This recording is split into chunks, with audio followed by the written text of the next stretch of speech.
Hello, this is going to be a movie review with spoiler alerts, and as always, the staff and crew of the Method, we want to encourage people to go to the movies because this is an excellent way to spend fun, quality time with people that you love and care about, and it's an excellent way for us to actually enjoy the life that God has given us. It just is. And I know what you're thinking when you look at this bonnet. Oh my God, I'm so sorry I'm not active in my sorority, but this is the best bonnet I got. The ones I got, they raggedy. I gotta get some more because I can't wear this again anymore without being active in my sorority. I'm just gonna keep it real. But anyway, in saying all that, I'm happy to give a movie review of Spider-Man Brand New Day. And I got a Spider-Man Brand New Day blanket, and the guy behind the counter asked me if I was buying this for my grandbaby. And I'm like, what? My grandbaby? No, this is for me. I wouldn't share this blanket with a grandbaby, even if I had one. Why? Because I am a Spider-Man superfan. Yes. Tom Holland is my favorite Spider-Man. Yes. Anyway, Spider-Man Brand New Day comes in with a Rotten Tomatoes rating of 91% and a Metacritic rating of 70, which I think is fair. Give it a B+ overall rating. Yeah, I think it's there. The energy level of this movie is actually very high. It is, and the reason why I'm saying that is because I have literally been up for a whole day working, just barely making it and living off of 4 hours of sleep. And when I watched that movie, I couldn't go to sleep even if I wanted to.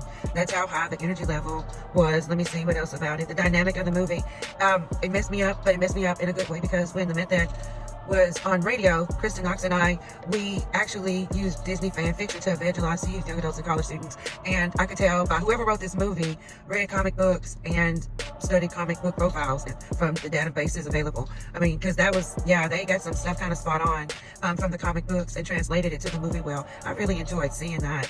The highs of the movie, the acting, it was good. It was different, because I'm saying it's different because you have 3 of the main characters acting in this movie, but was also in the Odyssey, and I had to just basically tell myself that I'm looking at them in a different context. I mean, but the acting is really great, and the special effects and the fighting is what you're going to expect, and it's spectacular.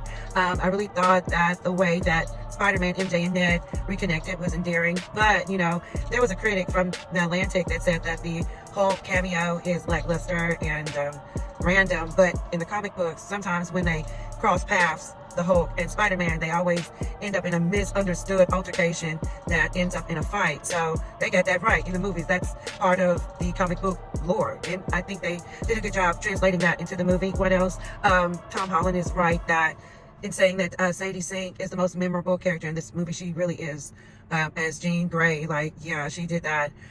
What else? What I didn't like was the pacing of the storytelling. At the beginning of the movie, it's slow, but once Jean Grey enters this picture, oh, it picks up, and it is phenomenally different, and wow, it really is. What else I didn't like about the movie? Somebody brought their baby, y'all. They broke the internet rule. They said in these TikTok streets, don't bring your baby to the movie. That somebody brought their line in the main dress, wrapped in swaddling clothing, baby to the movie, y'all. I was like, oh no.